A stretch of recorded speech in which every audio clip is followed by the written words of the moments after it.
I've been an affiliate, too lyrical, magnificent. My brain never been impotent. Annihilate competition quick, deadly with that penmanship.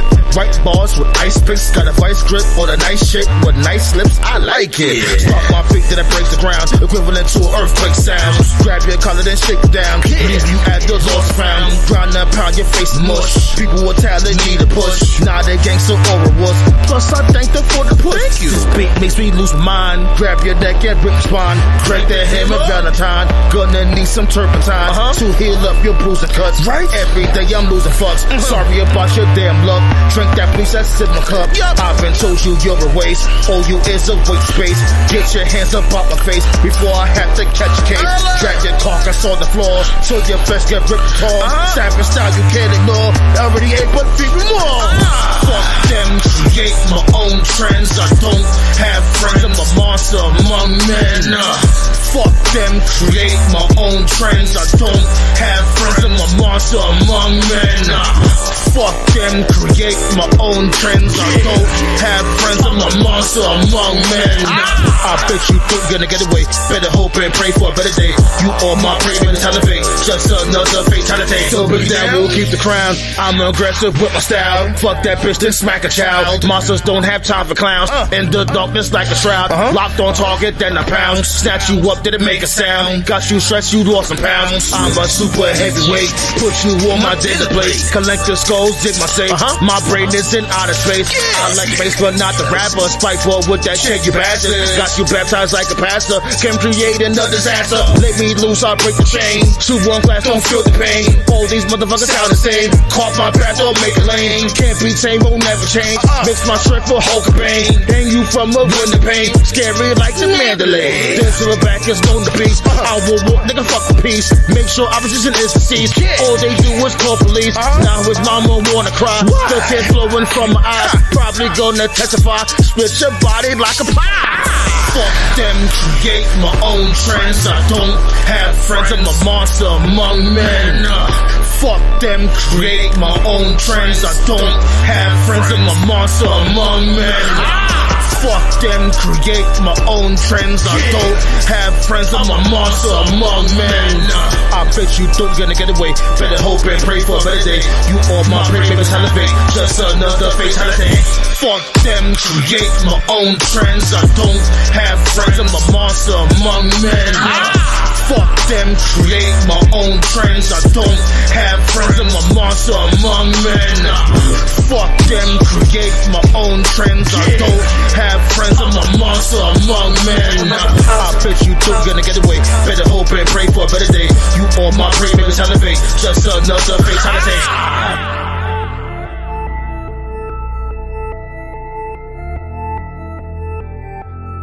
Yeah. 1 2 1 2.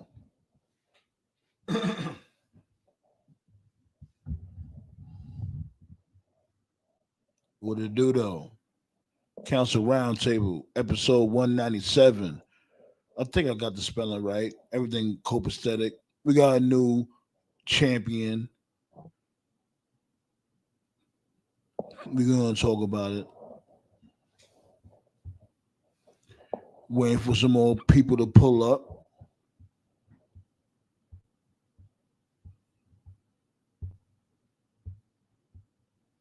But in the meantime, in between time,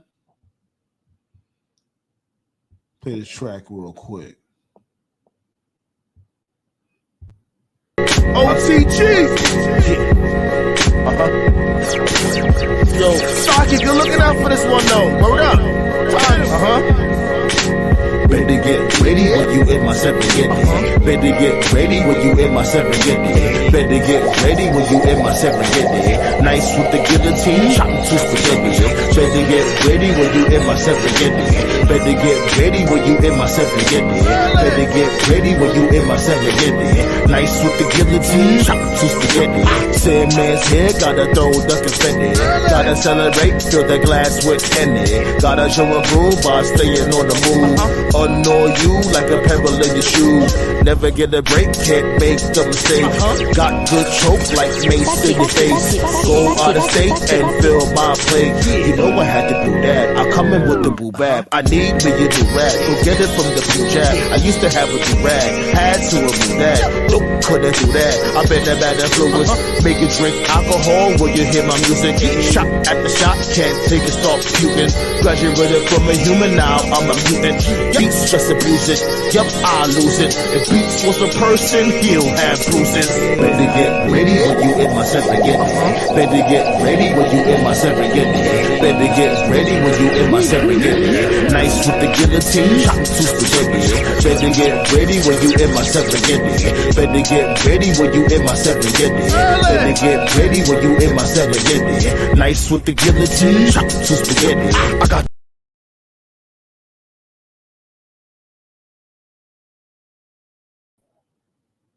Let's get to it. Now,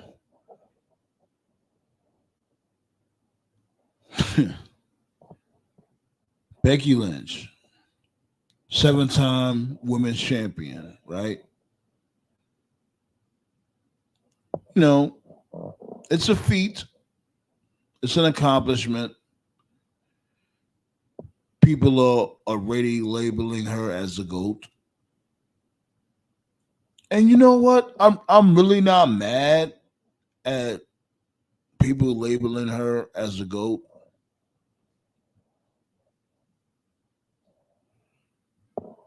But here's my thing. Her greatest rival was Ronda Rousey.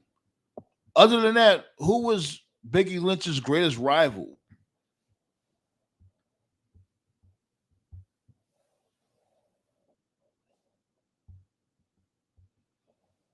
Hey,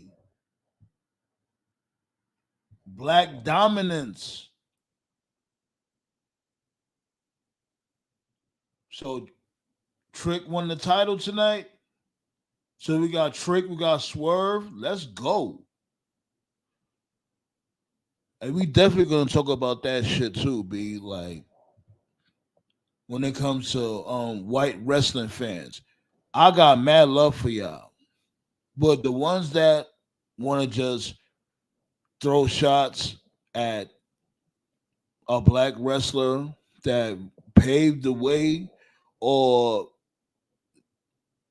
worked his ass off to get to where they're at, come on, B. Don't do that.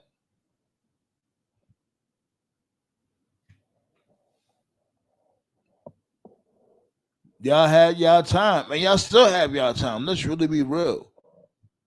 And it's not even no type of black versus white versus Japanese, whatever. There's nothing about that. It's just all about, I guess you could say, equality. If you good, and it is what it is. Especially if you put asses in seats. But shots go out the Trick, though.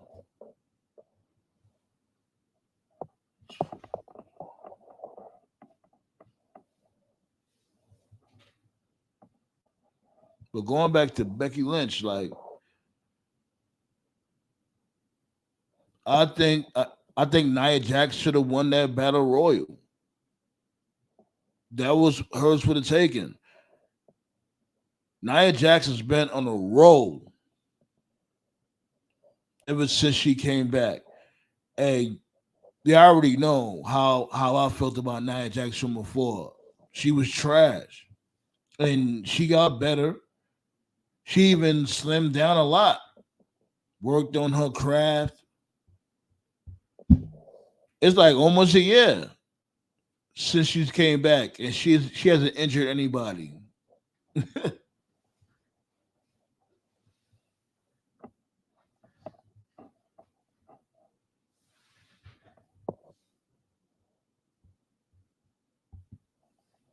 Black Star was goody. And speaking of black dominance, you still got Moose. as the TNA champion. I ain't gonna lie. I thought this dude, Dolph Ziggler, was gonna beat Moose. I can't picture myself calling him Nick Nemeth. No, motherfucker, your name will always be Dolph Ziggler. It just is what it is. Like, and then you got Broken Matt pulling up. And when it comes to that moment, yeah, it was a moment, but what can Matt Hardy really do in the ring? Where are we going with this? What in the fuck can his name is Broken Matt at that? Like, yeah, he's definitely broken. You see this dude ankles?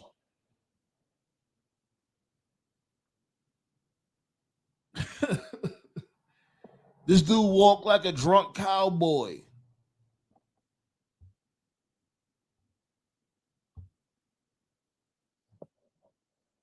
You already know the vibes, Black Star. But yeah, man, we're gonna talk about Trick. So, did this dude Trick win? Was it the cage match? Was he the cage match or something like that? So you know, Ilya Dragunov is definitely getting called up to the main roster, and you know, there's already rumors out there saying that Dragunov is gonna be on Imperium. You know, you see this dude Kaiser Roll beating the shit out this dude Vinci.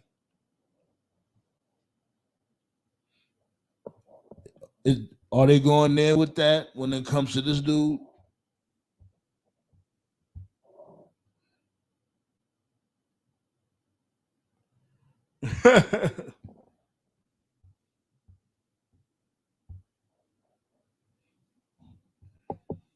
Drop that link real quick.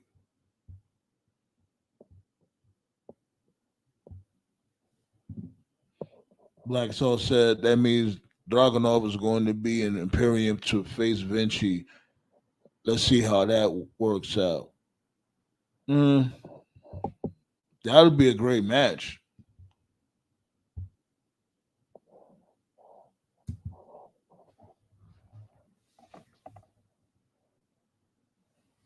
And speaking of tag teams, what are we doing? You already seen DIY teasing the breakup. You know, Champa, you know, he's pissed off. You see Imperium. Y'all motherfuckers just made two brand spanking new tag belts. Why are we teasing matter of fact, Imperium wasn't a tease. They basically just broke up. And you got these motherfuckers breaking up. And then not only that, like why are we breaking up tag teams? We just got two different sets of belts. You got Judgment Day. They basically broken up also. I see you, Black Soul.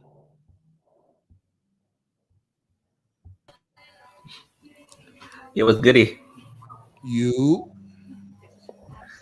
Man, Dynasty was something special. talk about it. And I know how I always say today's not the day to talk about Tony Khan. Today's the day. Your day has finally arrived. Toph TKO. Talk all the Tony Khan is. Tony Khan did a great job, even though they eat, sleep, and breathe great pay-per-views. This is probably one of their best. Now, for the morons who are saying that the Ospreay versus Deus is the greatest match of all time, you guys need to be slapped. Seriously. Yeah, I hear that narrative going around. And I don't know myself because I didn't watch the match. I just seen highlights. I always say this when it comes to, I always say this as a qualifier. If you can remember that match, move for move 2 years from now, then it's a great match. If you can't remember it tomorrow, then it's not a great match. Or it's not the greatest match of all time, as you say. The highlights I've seen from that match, I've seen Ospreay catching with that reverse forearm move, and I seen this dude Bryan Danielson counter that springboard attack that Ospreay does. He caught him with the tiger knee, Saget style. Tiger knee. That's only highlights I really seen. No. Like the funniest part about that entire night was the press scrum with Will Ospreay, right?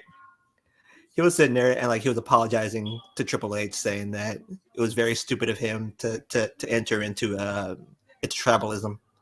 Oh no, wait, rewind that. Ospreay apologized to Triple H. Oh, this dude is on his J. Cole shit.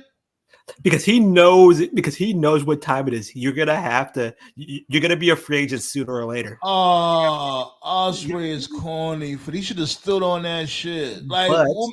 What made him do that shit in the first place? Because sooner or later he's gonna be a free agent, and you don't want a one company bidding war. No, I definitely get that, but it was like, why did he do that in the first place? You know what I mean? He was John Wick. You're gonna find out. You're gonna find out. Then one of the people that was at the press conference asked him a question about Tony Storm, because Tony Storm was talking about Triple H. Was Goody Ballet? And you can see Tony Khan grinning from ear to ear, right? Will Ospreay gave him a look saying, "I will be gone tomorrow if you continue smiling." That smiling disappeared in a second. TKO, what it do though? What up, y'all? How y'all living? We're living like good, the man. world of wrestling, man. The world of wrestling is crazy, ain't it? It's about to be, by Friday, it's about to be 10 times more interesting. Let's see. I mean, we got 2 new black champions. We got Will Ospreay and Daniel Bryan damn near killing each other. We got the Tiger Driver is now retired. I won't be surprised. My boy, first off, shout outs to my boy Sir Wilkins. He's doing a podcast now with JD. That shit's crazy. Oh yeah, from Jobber's Tears, right? Yeah. Yeah, I heard about that. Shouts go out to him, B. He's from the BX too, right? He's from the Bronx, right? He is. Yeah, man. Come on, B. We got Damian Priest. So the BX stand up. Stop playing with it. Then Sandman's boy might debut Friday night, draft night. Ooh, Jacob Fatu? Yeah. Yeah, man. I heard about that. We about to nominate him to the Bronx too. The Bronx bloodline. There you go. I'm with it. But he really about to overshadow Solo though.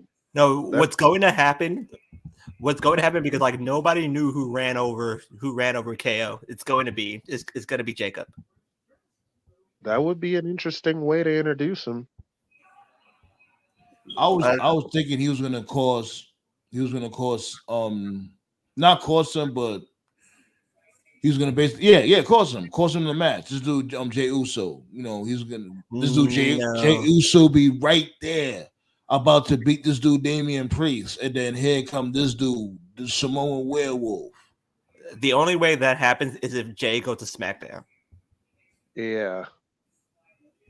Which if they're going the direction with this bloodline storyline, Jay's gonna have to go to SmackDown. He is going to SmackDown. He did all he could on Raw. Like who else is he gonna face on Raw?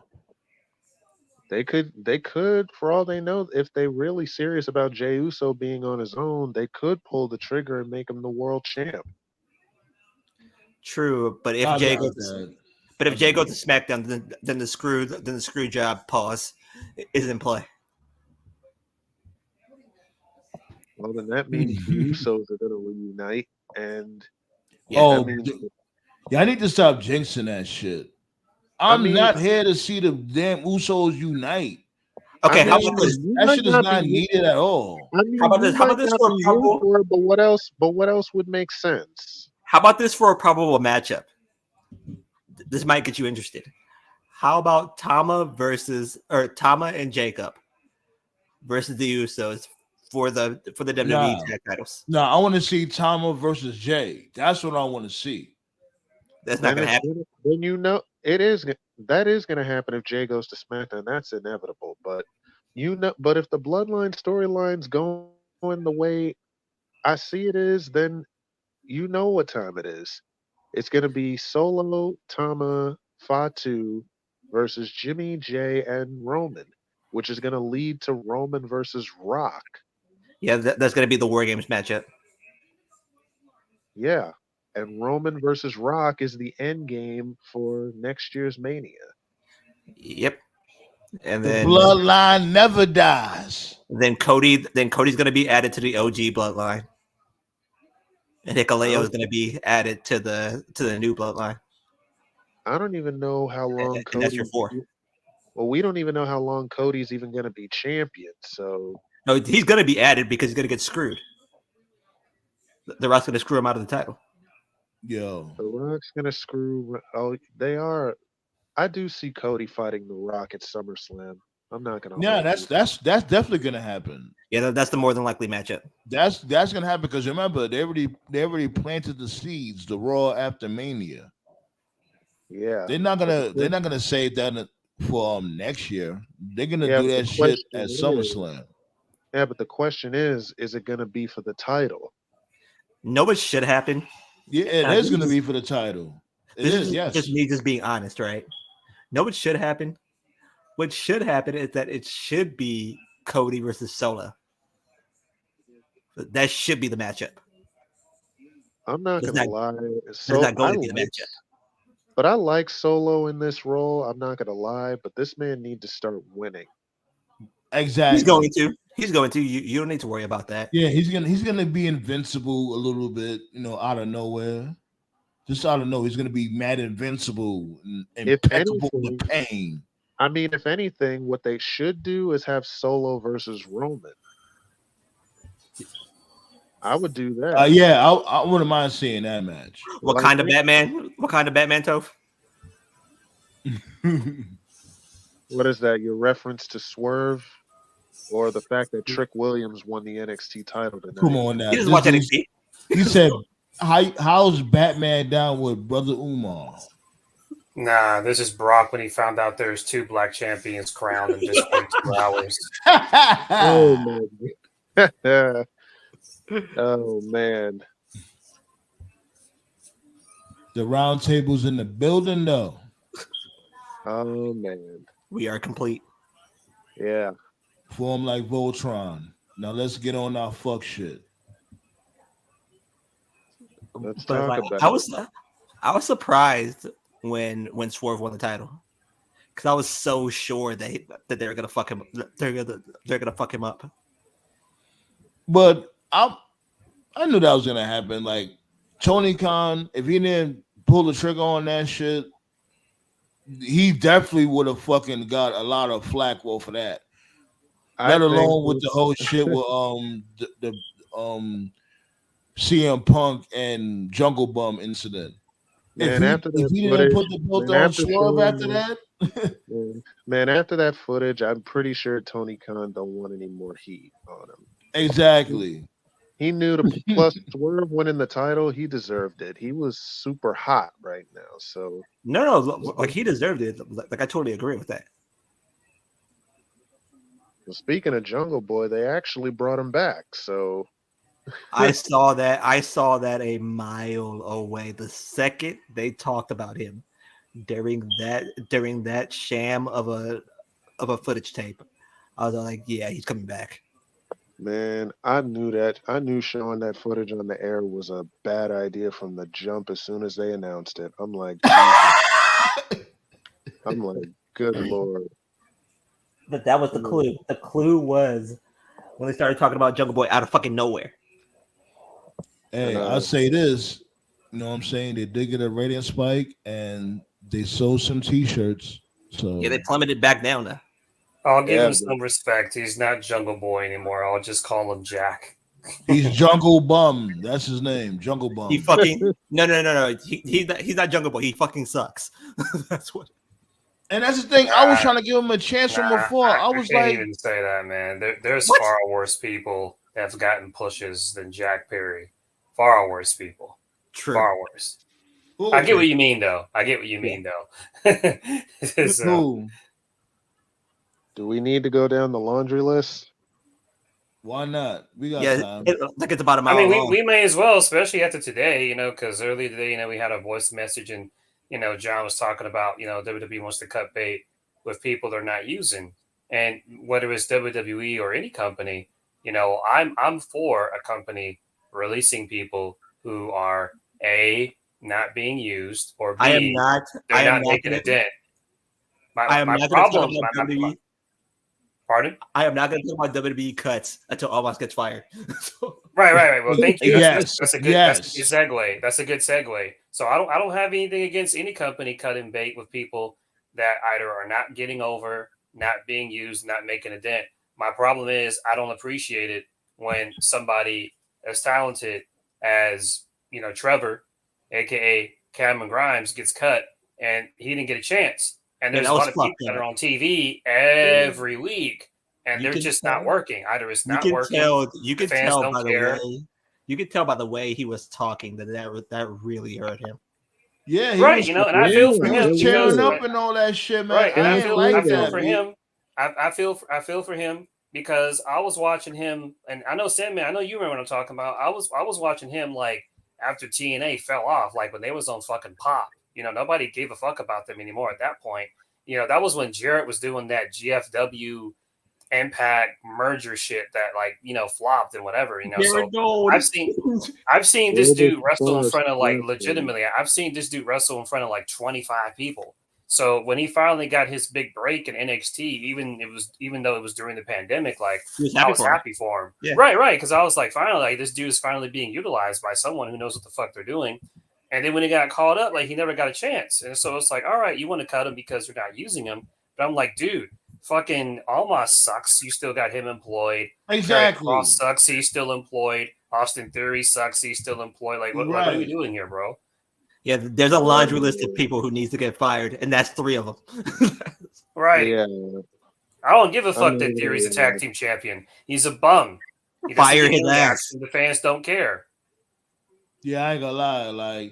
I did try to hold out for this dude, for that dude Austin Theory, but yeah, he's been a letdown. Was it? I mean, you're right. I ain't even gonna lie. Y'all know I fuck with Karrion Kross, but he definitely need to go. They haven't done shit with him since NXT. But I think it's the booking. All right, when it comes to this dude Kross, I really think it's the booking. But the thing about it, Kross is an easy guy to book. What really screwed him over is when they brought him up as the NXT champion and they had him lose. They could have. But they could have salvaged his career after that. They could have. There's no salvaging after that shit. No, they couldn't have. You know why? Because ever since that day, fans not only did fans not give a damn about him, but he hasn't won a match since. Yeah, he ended up losing the NXT. Know the day Cross got ruined. The day Cole opened his mouth. That was the day Cross got ruined. Oh, yeah, that too. I agree with TKO because people got to remember first impressions go a long way. Not everybody watched NXT. So Cole when he made his debut on Raw and Jeff Hardy squashed them in 3 minutes, that was a lot of people's first impression of him. I think it was 2. What's crazy about that is no, but hold on. Remember, like I said, after that, he got released. But after that, he lost the NXT title to Joe. Then he got to get masked. He got to get masked. Then he got released. No, hold on. He did. He after he lost to Joe, he got released or whatever the case may be. But remember, he did come back when this dude Roman Reigns was having that segment or that promo in the ring. Yeah, Right. and then And It was they never dropped the acknowledged. hourglass off, and he was, you know what I mean? People was like, bro, "Oh I'm not shit, gonna this lie. dude I'm not crosses gonna back." lie. Bro, I'm not gonna lie. I thought they could have salvaged Cross with that segment right there. I mean, he beat up McIntyre, called out Roman Reigns at the same time. I'm thinking, It okay, was they could never salvage acknowledged. They him. just ignored it like it never No, happened. no, Exactly. Right. They went nowhere with it. And on top of Real, that, not only did he lose the feud to McIntyre, but they never even crossed paths with Cross and Roman again. real quick, because I'm not talking about bumps. Right. but did you guys catch that Gable promo? That shit was amazing. Yo, Oh, that was yeah. beautiful. Perk People Gable calling is in him the Perk building. Gable. He is in the building. I'm gonna love this heel turn. I'm sorry. Yo, This is gonna Triple be H. Yo, Triple H. I know one of your underlings is watching this shit right here or listening to this shit. My guy. He needs to win the title now. My dude, don't fuck this up. You have a money maker right here when it comes to Chad Gable. These are facts.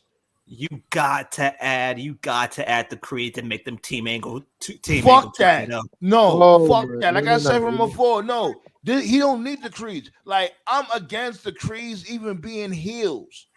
What? Let the Creeds do what they do. Like the crowd loved them as faces. It's all about Chad Gable. Like I'm telling you, him being with the Creeds, he doesn't need that. He does not need that.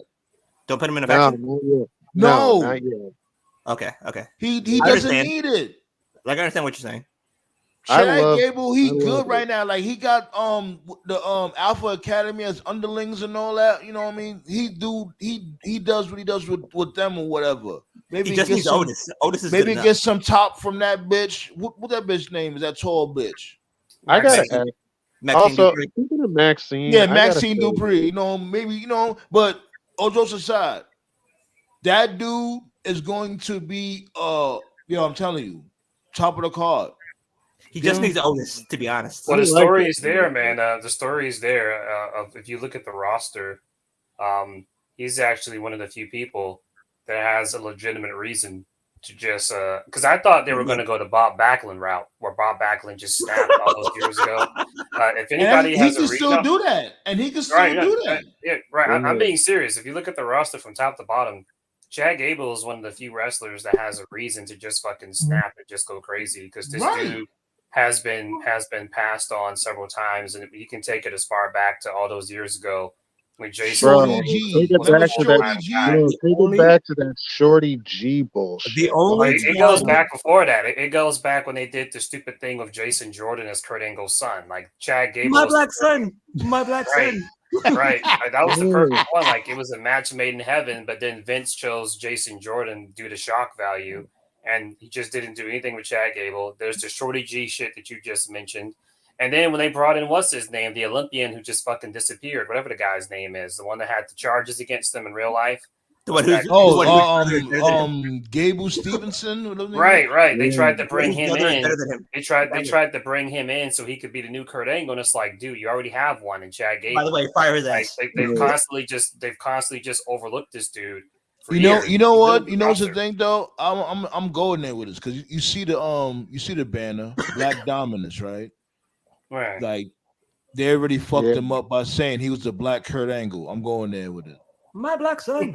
Of course, for sure. They might as well have nailed them on a cross. Like, let's sing that song. You the Black Kurt Angle. Send some hookers and booze his way. Each time Jason Jordan comes up, my black son. My thing is this, and I talked about it back then when we did it because I don't even fuck with NXT. My thing is like I don't really care if he's good or bad or whatever, but it's like, man, you're getting a pay-per-view match on NXT, and even though I don't watch NXT anymore, I know must be hundreds and hundreds of superstars, young talents who would kill to get that opportunity. He was on that Ronda Rousey shit. That one match he had with Baron Corbin, He just came out there like it was just another day. Like, dude, at least pretend to be happy. That's the thing, man. WWE, they're so fucking star deprived. They want to get like these cross generational talents. They want to get like people from other outlets of entertainment to become WWE superstars, so it can make them look good. But it's like they never ask, do these people actually give a fuck about the business? And you can see that they only don't. Two of them so far. Only two of them work. You can see only the enthusiasm of wrestlers. You can tell who's happy to be there and who's just like, I'm just here for the paycheck. And he was one of them. Like cross-sport athletes, only two of them worked. And one was Bianca, the other is Jade. Those are the only two that worked. Right. And if he was that passionate about it, right? Like he had a shitty match with Baron Corbin, right? So it's like, so it's like if he was really shitty about it, then we would have heard from him again. Like, you know, you don't just dip after one match. Has he even been on TV since then? He's been training for the Olympics. You can't do both, though, man. That dude been training for the Olympics for like 3 years. Right. That's really cool that he wants to do both. But see, that's the problem because WWE, I imagine, they paid a good amount of money this year. Don't they go to Paris? Don't they go to Paris? Yeah. Right. But the problem with that is like I'm sure they're paying a good amount of money for him, but at some point, like you got to get that money back, you know, in kind. And if you don't get it back, then it's like fucking cut him. So that's why I'm kind of angry about the Cameron Grimes. Yo, Toph, you know who that reminds me of? Who? AEW. What you talking about? In what way? They're not getting no money from the motherfuckers. Cut them off. First of all, Jericho, get that motherfucker out of here, yo. Does he really still got star quality? Seriously, what are we doing with mashed potato boots over here? Bro, they gave him the FTW title, bro. He just won the FTW title. That shit is bogus as fuck. Like, why did he have to do that? For fucking what? Oh, God. That shit was retarded. I'm like, huh? Bro, you saw the look on Jericho's face when he won the title. He looked like, what the fuck am I doing? Oh my! Even he looked embarrassed to be holding that belt. Like, what the fuck? I'm telling you. What point are you proving, sir? Clearly, he knows where the bodies are buried. Clearly, yeah, it's buried in his boots. Bro, his new nickname is called the Learning Tree. Like, what the hell?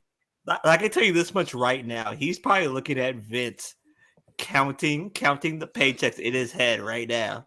Very slow poke in his mashed potato boots. Yo, I'm telling you. Without going into a rant, I did the other day on the going to that rant on the Facebook group. Without going into politics, as a matter of fact, speaking of the Facebook group, Black Star. Yeah, what's up? You on Facebook, right? Yeah, like I'm going to join tomorrow. How the hell you don't know if you're on Facebook or not? No. I said that I'm going. No, I'm going to join the group tomorrow. That's what I'm telling you. I just haven't gotten around to it. Okay. Cool. Well, all I was gonna say is this dude hasn't been the same without going into a political rant ever since he became a magger. No disrespect to any maggers out there. I'm maggot. He hasn't been the same since then. It's been a very slow. It's there. You can see it. I mean, it didn't help his cause when his wife was part of that January 6th shit. Right. Yeah. Right. No, but like if you guys if you guys pay attention, right? Look at the only times Gable got taken seriously. Triple H was in charge. The 2 times Gable was taken seriously. In any shape or form, which is amazing. This dude is on a tear. I believe it, and also I don't want to hear anybody complain anytime Maxine gets a "you suck" chant, because this dude Gable called her a fucking idiot on television every time. God! Hold on, no, we're not gonna do you like that, TKO. You broke up a little bit. Say it one more time. I'm just saying, you got fans. You got people getting mad that you're breaking up. Hang on, you hear me now? Nah, you breaking up. You sounding robotic. Yeah, sound like KRS-One Yeah, back in his old yeah, days. you Okay. hear me? Yeah, Yeah, you you, sound good. Yeah, yeah, Yeah. much better. Go ahead. yeah. Like I was just saying, fans were mad that people were mad that Maxine was getting "you suck" chants, but you got Gable calling her an idiot on television. Like, oh my god, I don't ever want to hear nothing again. Yo, Chad Gable went light though. He could have really, I yo, liked he I could have liked how buried her. I think he I went liked light on how that. I liked how Drew was using the fat shaming stuff on Sheamus. He was Oh, like, that was funny. too many burgers. But Oh burger, my yeah, god. burger after burger after burger. Yo, even Sheamus had to laugh off of that. Oh shit! Speaking of feed me more, we got Ryback in the building. Hey, Trashback. How you doing?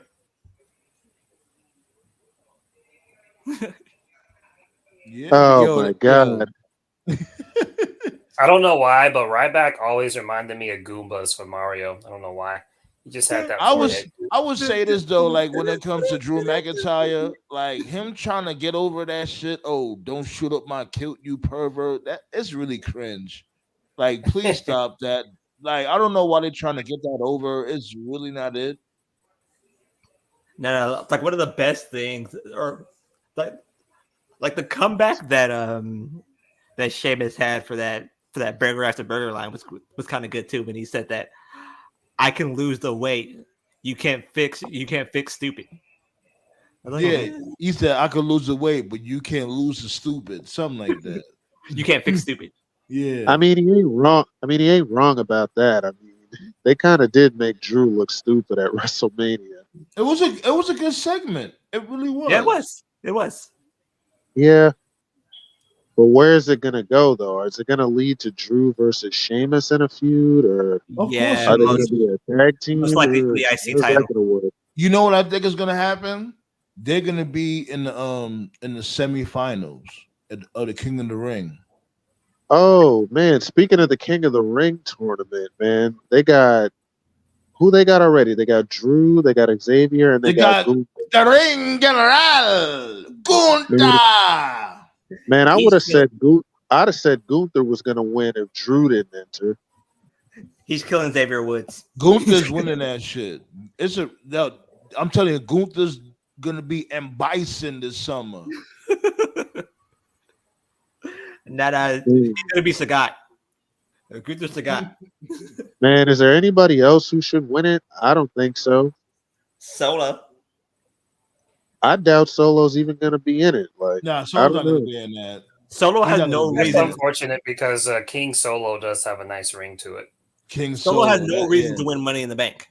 He has no I, reason. will, I ain't gonna lie. Like I will have this dude Jey Uso win, but Really? he's not. We know he's not gonna win, but he's like the ultimate underdog. Everybody loves Jay, and it's like, Over Sammy?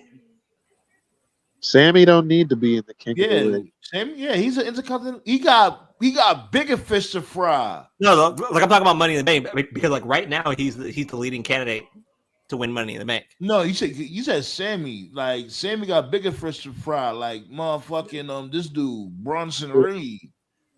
No, that's what I was talking about. Like I thought you're talking about Money in the Bank.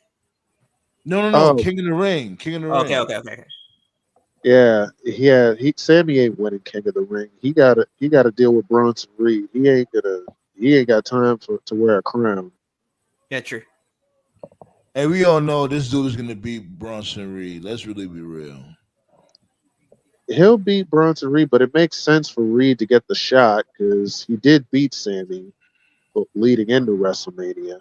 Yeah, he did. Yeah, the other thing I got to say about the firing stuff is if they don't want to cut bait for certain people who are on TV, but it's not working, then shit, man, do what Corbin did. Send them back to NXT. Let them cook and come up with something. Yeah, that's what they're doing in the draft. That's Right, why they need to send- that's they why need- they need NXT to is send- included in the draft.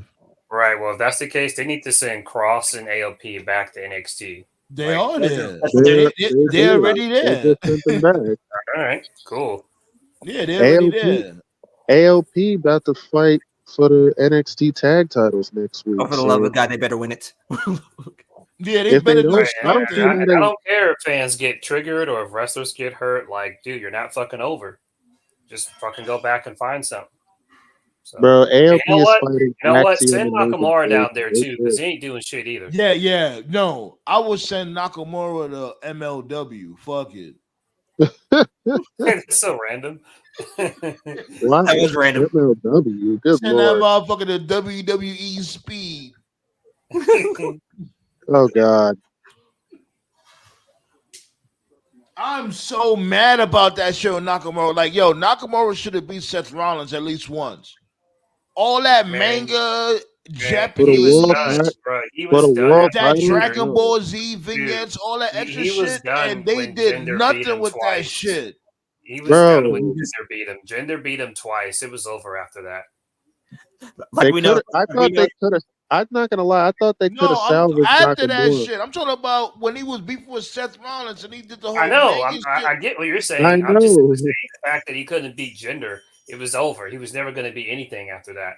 Just in I general. thought they could have salvaged it. I thought they could have salvaged Nakamura when he won the Rumble and he fought AJ, but they screwed that up too.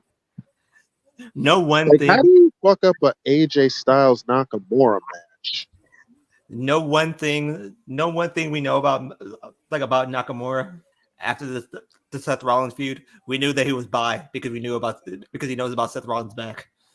Right. Yeah, Right. And as a fan, he and was as a buy, fan of right? Like buy off the roster, buy. right, and as a fan of him at the same time, like I'm not going to put it all on Vince or Triple H because the fact of the matter is, like this dude coasted with the paycheck. AJ Doesn't did care. too. Doesn't care anymore. Right.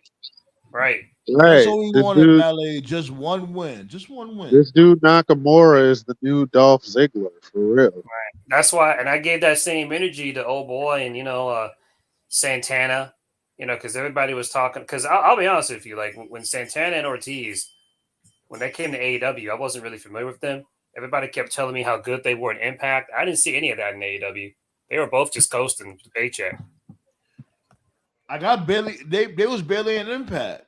They were saying, "Oh, Santana's coming back home." Oh, Santana came back home to Impact. I'm like, he was even there that long, but fuck it. Okay.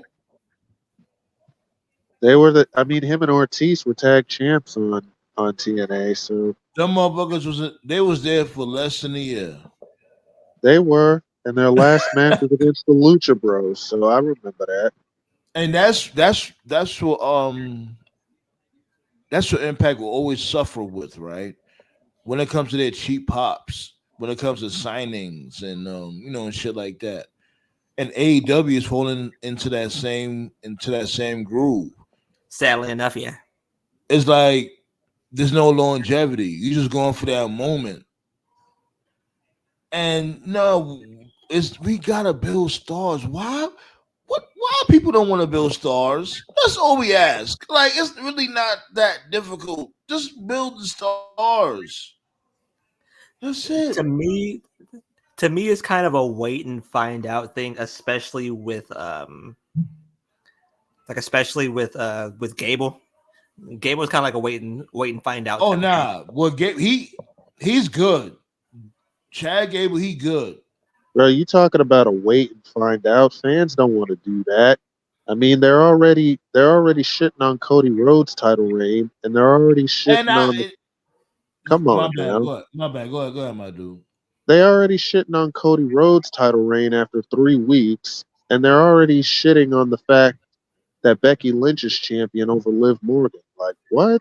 Like that's because fans today have attention span of ants. To be honest.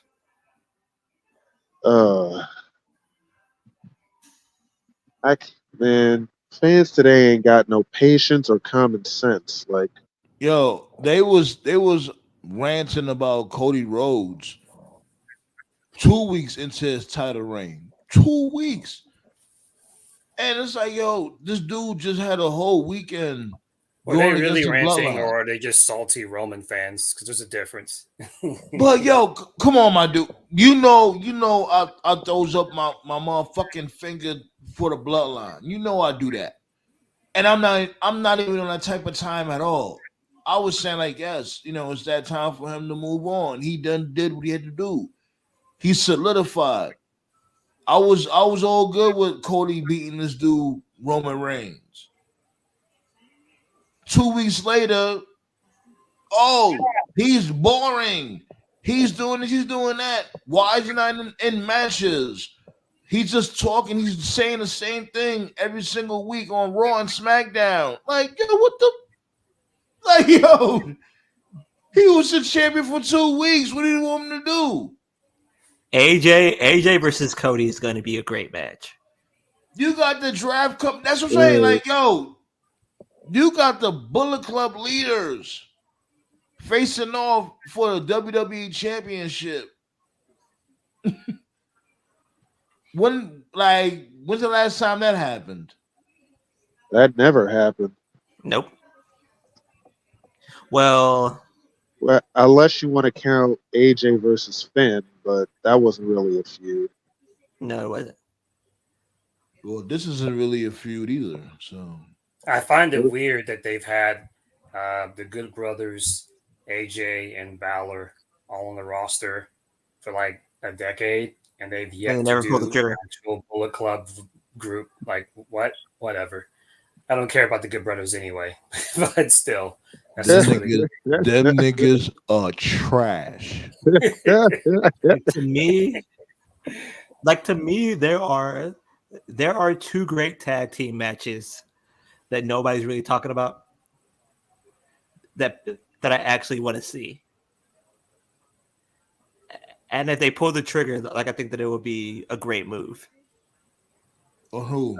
Like, I think that if Ray and Dragon Lee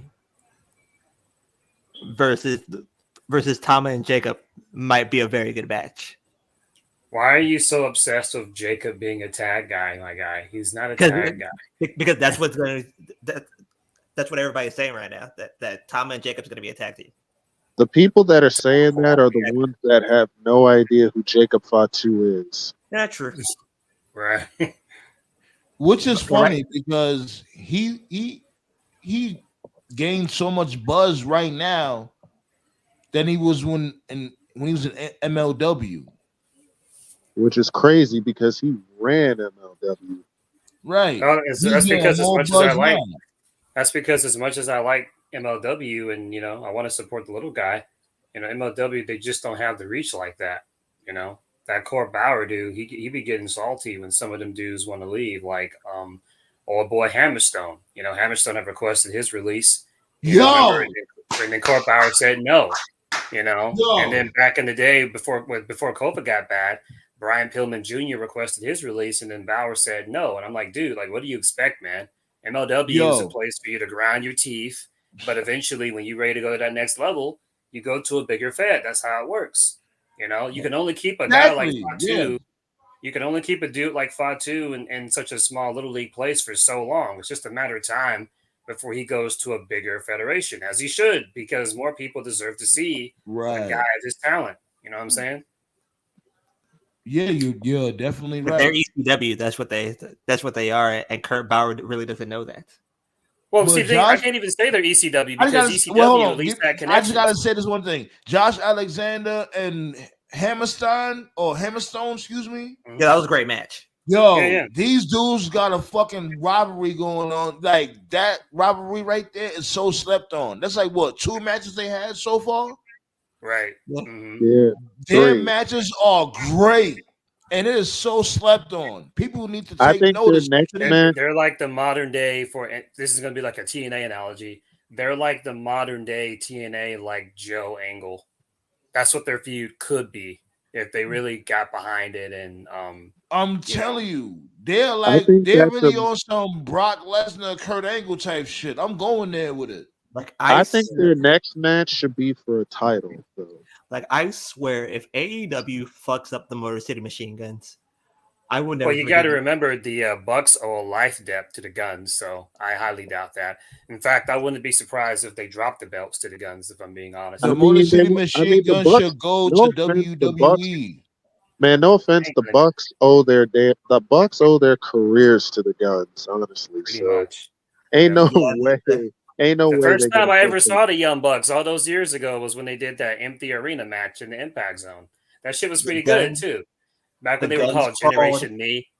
The A lot, Guns- and you know what's I remember- crazy? yeah, I remember Alex Jimmy. Shelley, and you know what's crazy? Alex Shelley and Chris Sabin, they don't get their flowers, but they're responsible for a lot of guys' careers. Yep.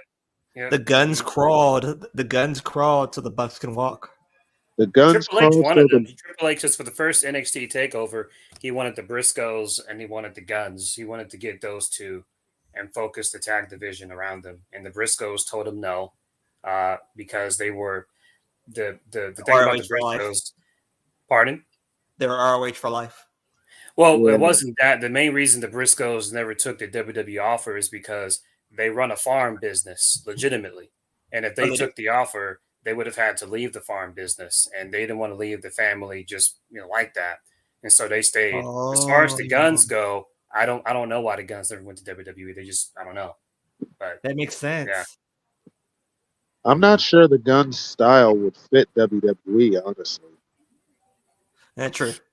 That's just my opinion. So that I might think be- they would have. I think the Guns would have fit in black and gold NXT, like like 2017, 20, like we had like DIY.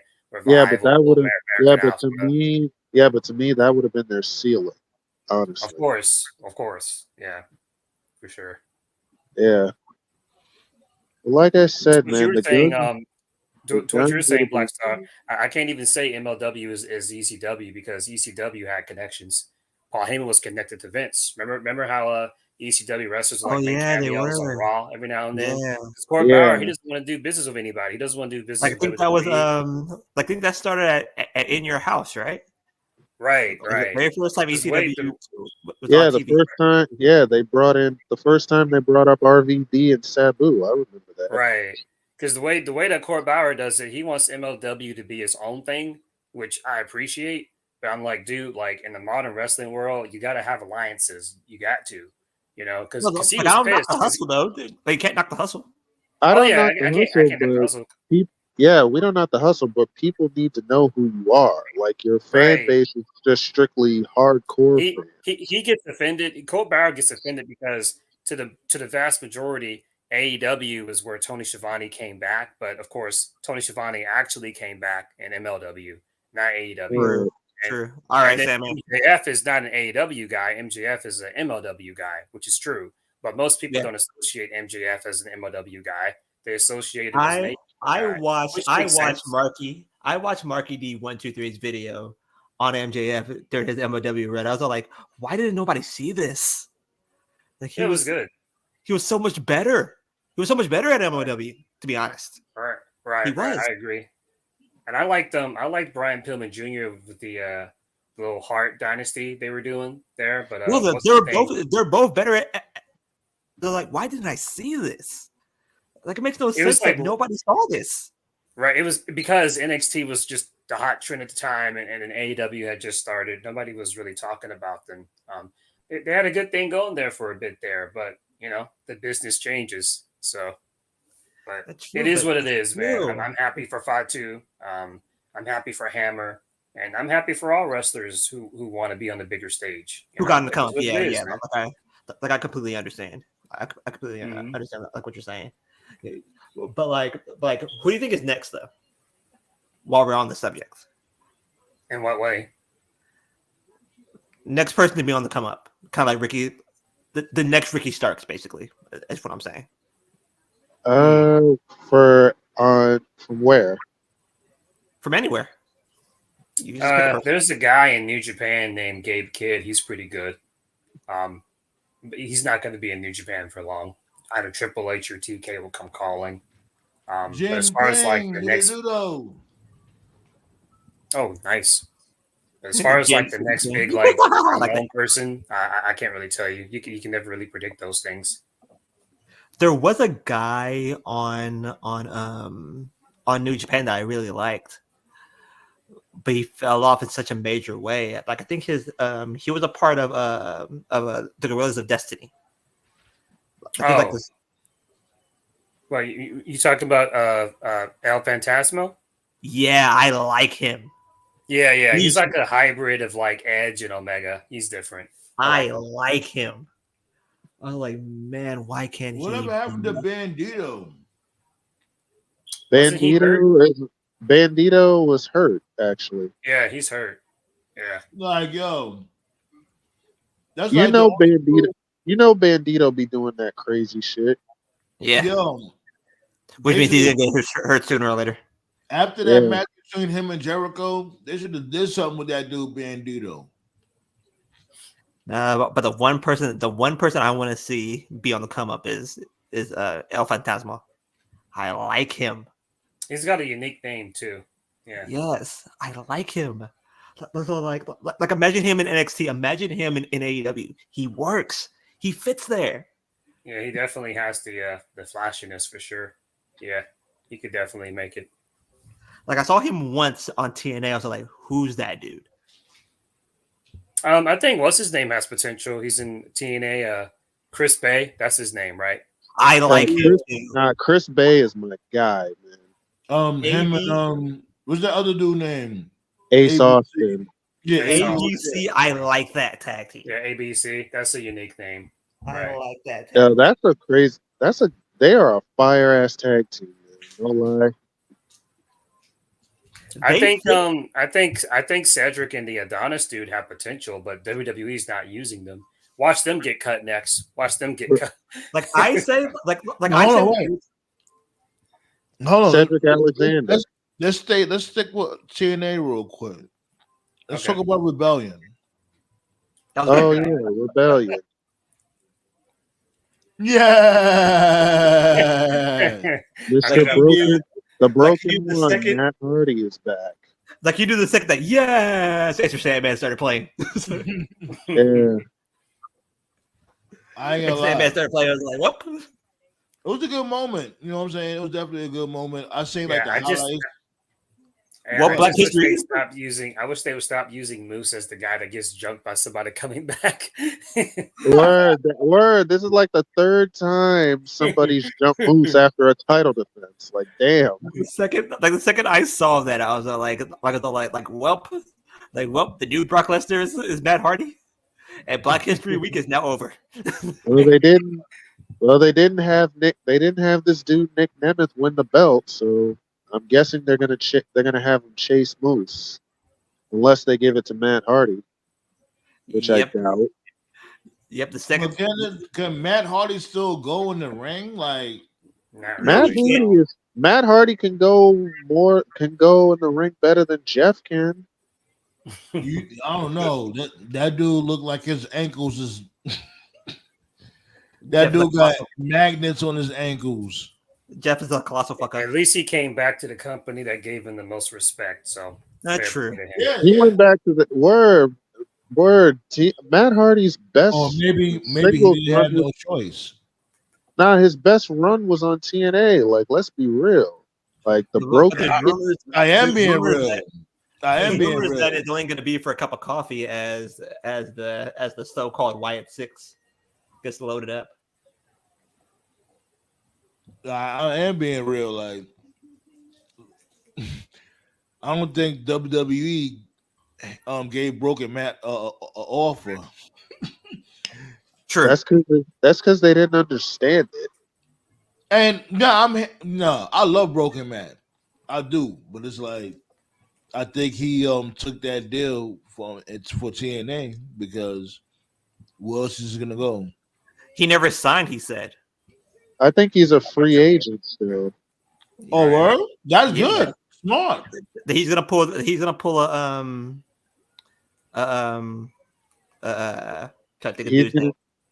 gonna do what Matt Cardona's doing. There you go. He's gonna do what Matt Cardona does. Oh,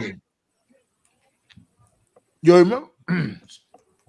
Whoa, excuse me. What the fuck? You know what was funny? What was funny to me? Oh,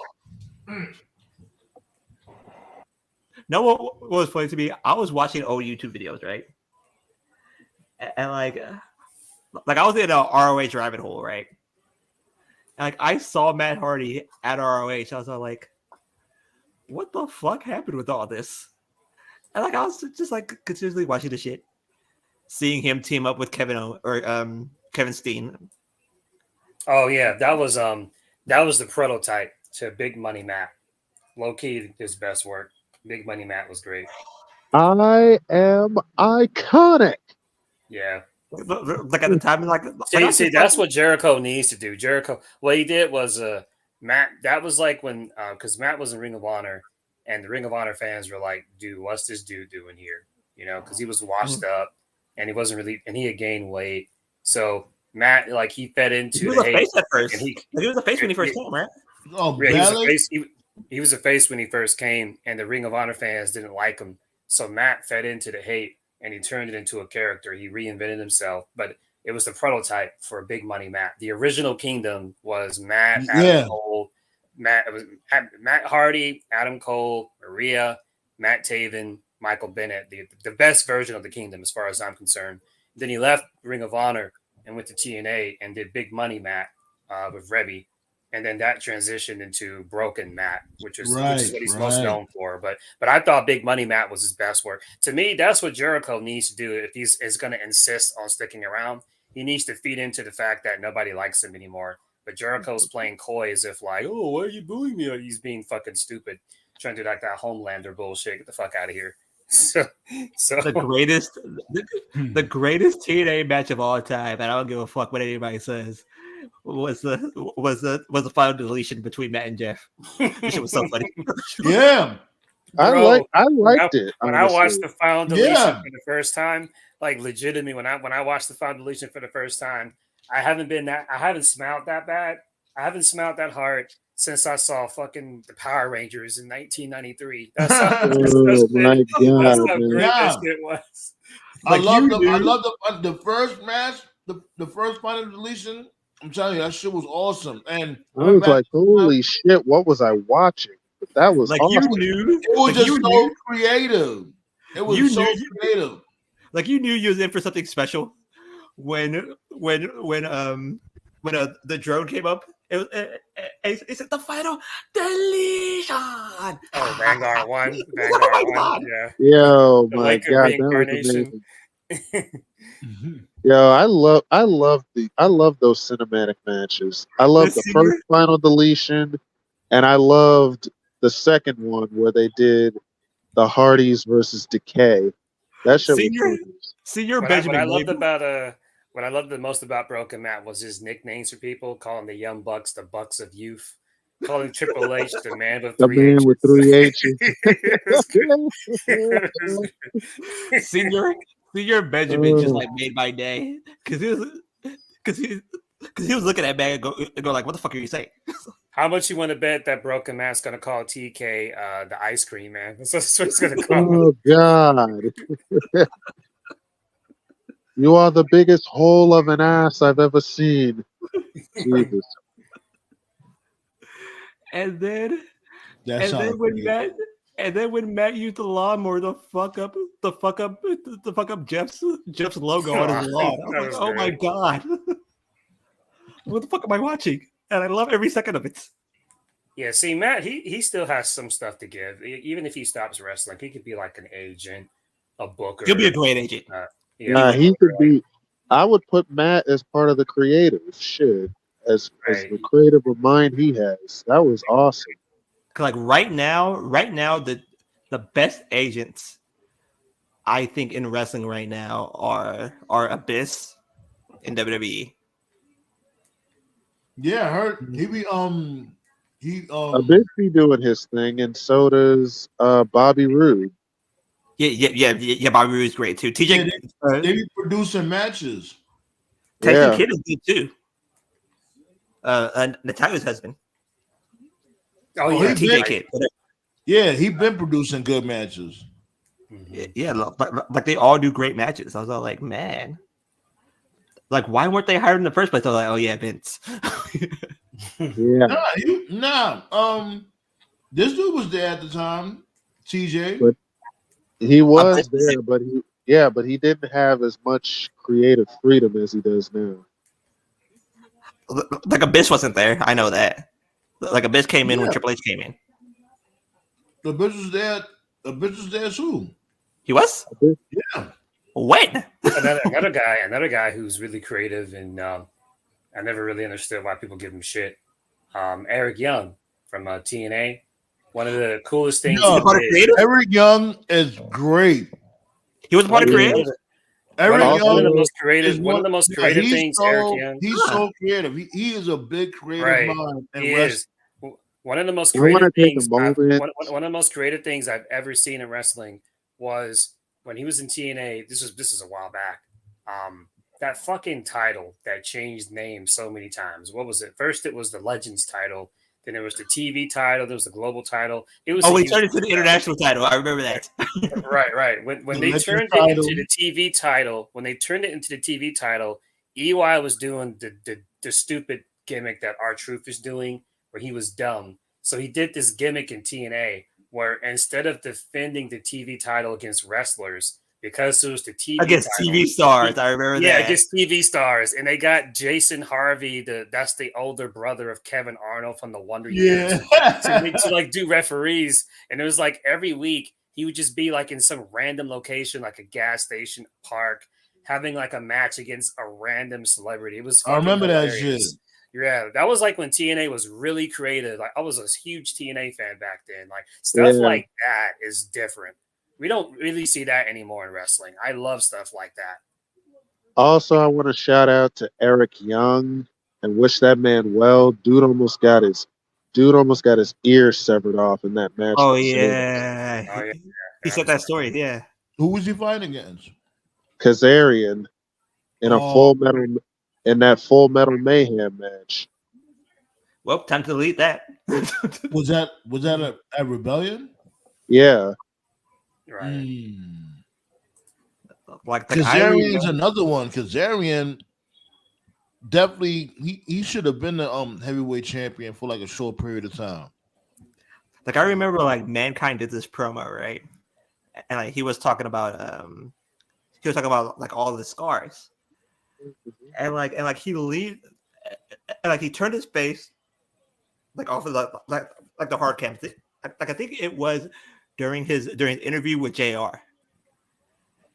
And like he showed his arm and he said, I think he said like Philadelphia, Pennsylvania. And like he turned his face and like you couldn't see his ear. He said Munich, Germany. I was like, who cut off his ear in Munich, Germany? And like I was trying to think. It wasn't until I saw the video where like he hung himself. And the only thing that they had to do was like cut off his ear.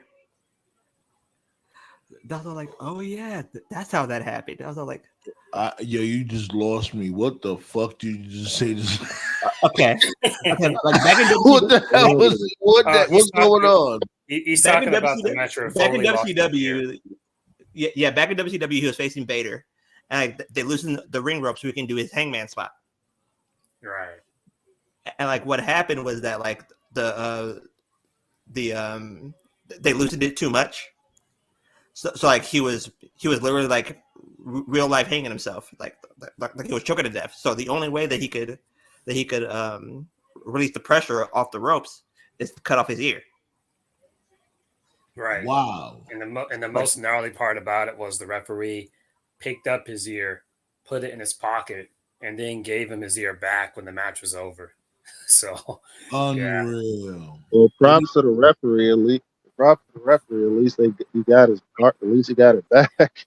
That's what they're trained to do. Like that's what they're trained to do. If you look at like any women's match, any promotion, Ballet said some girls, because some girls have like fake extensions in their hair. If their extensions come out, you'll see the referee will put it in their pocket and then give it to them because that's what they're trained to do. Because come on now. Oh, they was trained to put hair in the pocket.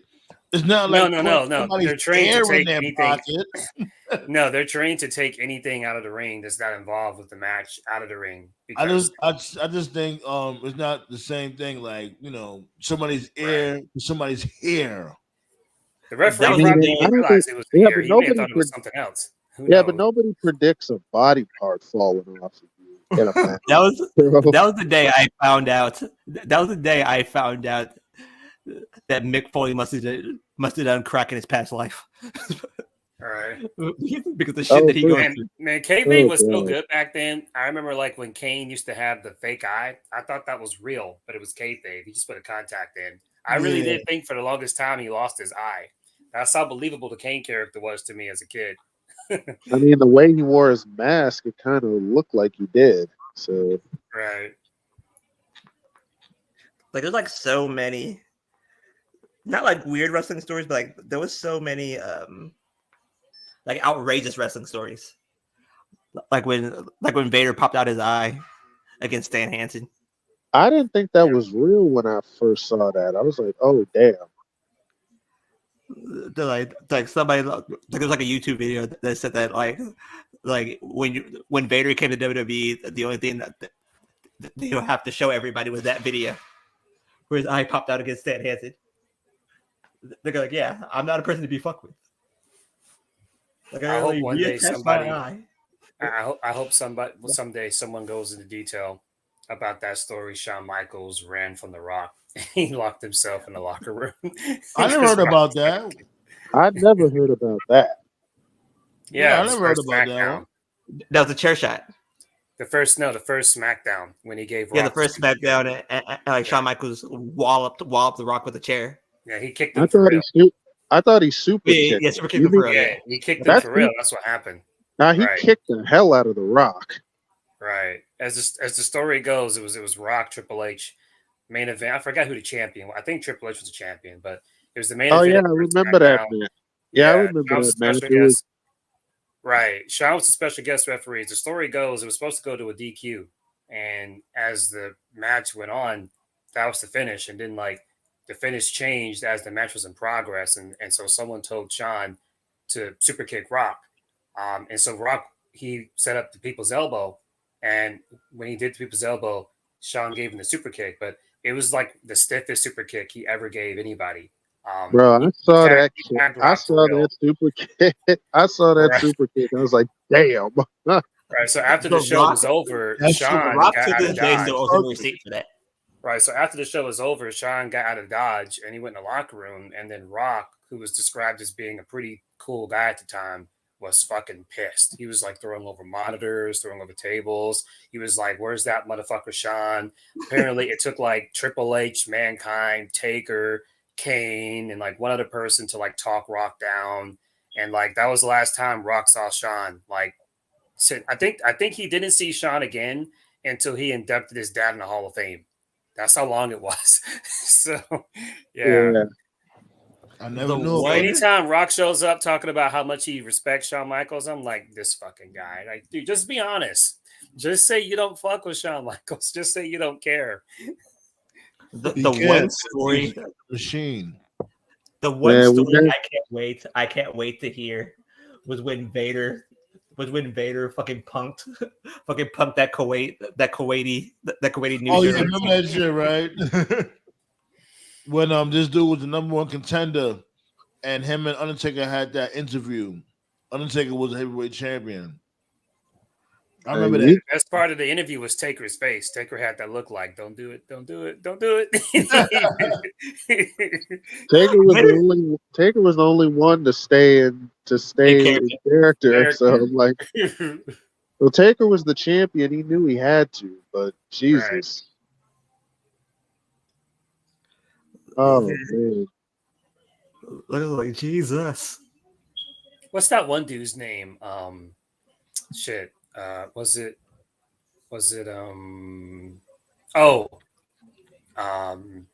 the Junkyard Dog, rest in peace, the Junkyard Dog.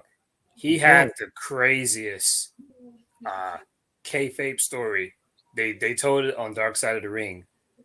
Junkyard Dog did some angle with somebody. I forgot who. It was like in some territory, but it was, like how they used to do like the little fireball, like where they blind you in kayfabe. Right. Right. They did the fireball spot.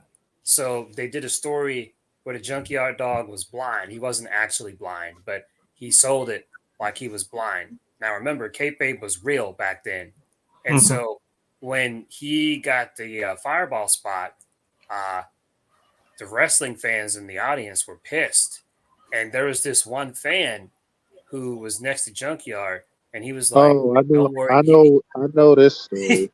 right?" He was like, "Don't worry, Joe ID, I'll get him for you." And so the fan had like an actual gun on him, and I forgot who he was feuding with. He had like an actual gun, so he was going to jump the guardrail and shoot whoever the heel was. What?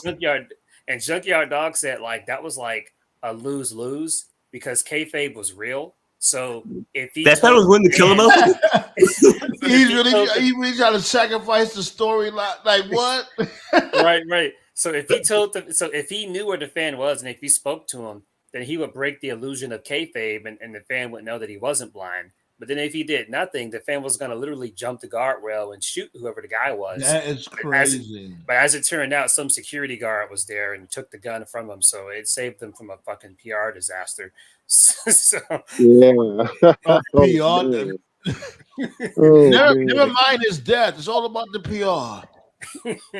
Yo, fans are fucking wild, dude. Like there's like another story, like Hogan told the story, so take it with a huge grain of salt. To this day, these fucking wrestling fans is retarded. But Hogan said that Harley Race threatened to kill him. Harley Race probably did. And then, like, He beat up Vince. Yeah, I heard the story that basically this dude Hulk Hogan was in the bathroom stall and Harley Race came up in there with the pistol. Yeah, pull it on him. I don't think Hogan was lying. Even Andre was afraid of Harley. Even Andre was. So the one person I know for a fact would probably kill Hogan is Scott Steiner. Scott Steiner will legit kill him. Like if Hogan dies tomorrow, you know who did it. Even the police officers. That was the funniest part of the Dark Side of the Ring about Harley. Harley was so badass, he'd be driving like 80 in a 35. The police pulls him over. He sees his Harley, like, oh, hey, Mr. Race. They just let him go because he's Harley Race. Yeah, I heard about that. That he was a speed demon. Oh man. I watched the Gentleman Chris Adams win. I was like, my God, that dude is fucking crazy. Yeah, I heard about that. Yeah, I really like this season of Dark Side of the Ring. I know it doesn't have like any of the big obvious names, but when I first heard about this season is what I always envisioned. Like, you know, those obscure, lesser known wrestlers who have like these crazy, incredible, like really graphic, dark stories. Like I'm okay with the occasional big name, like an Owen Hart or a Chris Benoit, but I always felt like the show didn't really dig too deep in like the more obscure names. Yeah, right. And this season's totally been doing that. I want to see more of this. There's so much more they can cover. The best, or not necessarily like the best part, but like the part that kind of like tripped me out the most was the ending of the Chris Adams story when he said, when that fan said I was about to die, so that's the reason why I killed him. I was like, motherfucker. I didn't even know he died like that. That was a shock for me to watch. I thought he OD'd or some shit. Like if you can't see that aiming for his chest would be the last thing that you do, you probably aim for his face. Ballet said season 4 was the best one. I think tonight is Sherry. Tonight is a sensational Sherry. I've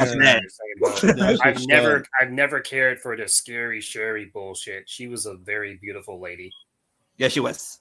But she made that work too. She made all of her characters work. But you knew that like it was ball game over the second that Miss Elizabeth turned heel, you knew it was over for her.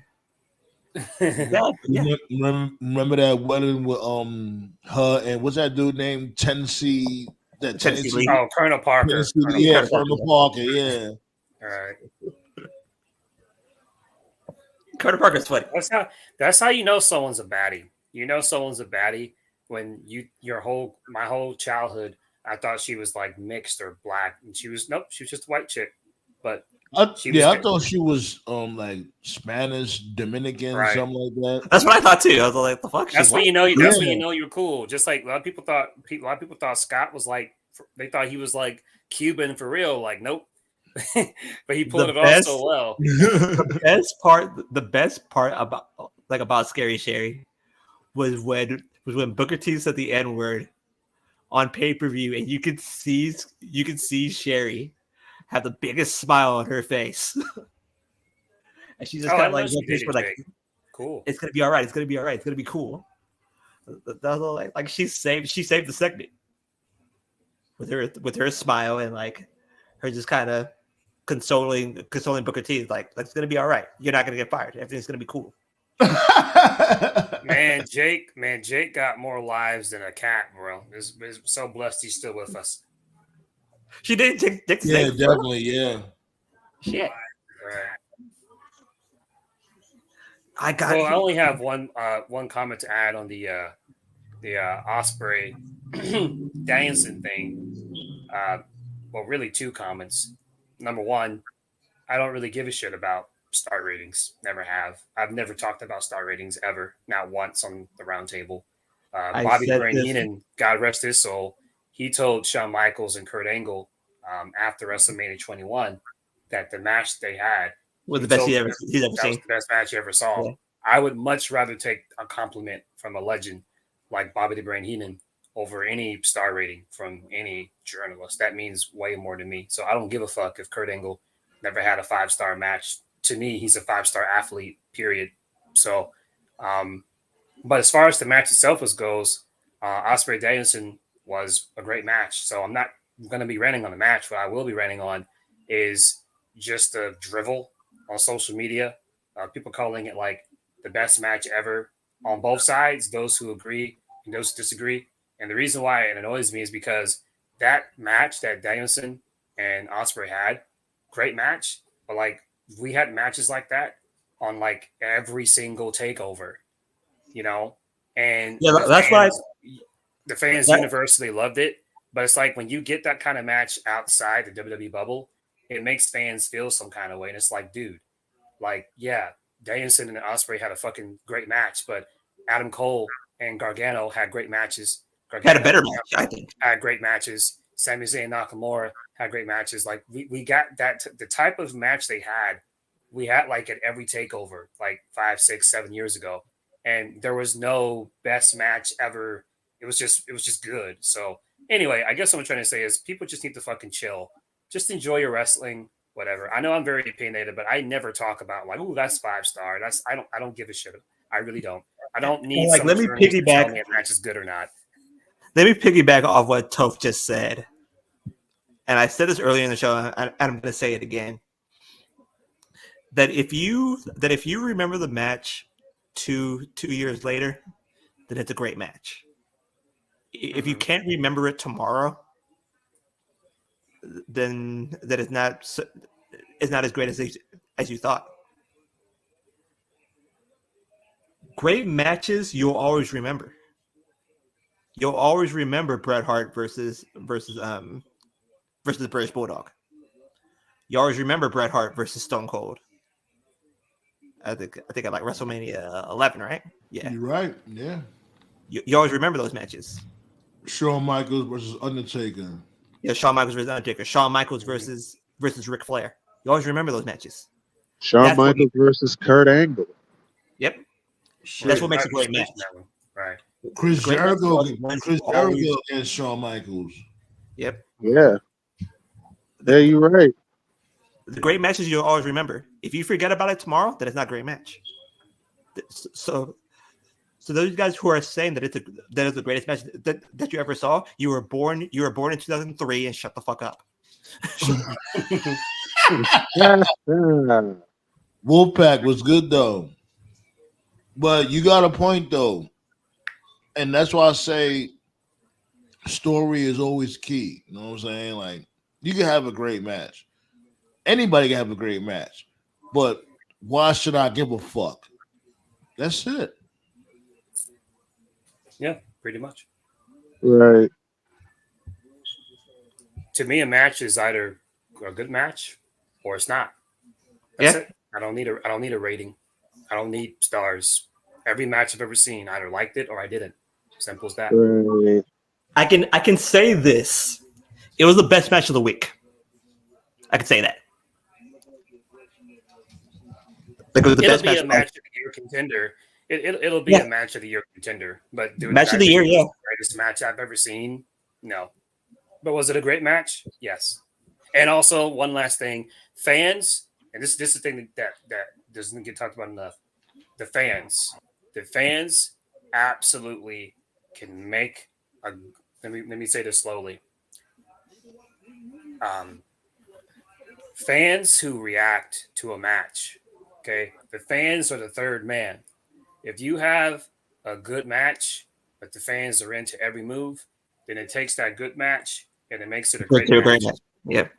Have a great match and the fans are into it, it makes that great match an excellent match. And then the opposite is also true, where you can have a good match, but the fans don't give a shit. And so then it makes what could have been a great match a good match, and so on and so forth. So I think what gets the fans invested is a story. You know what I'm saying? And then when the match hit, that's when you be like, okay, that's what I'm talking about.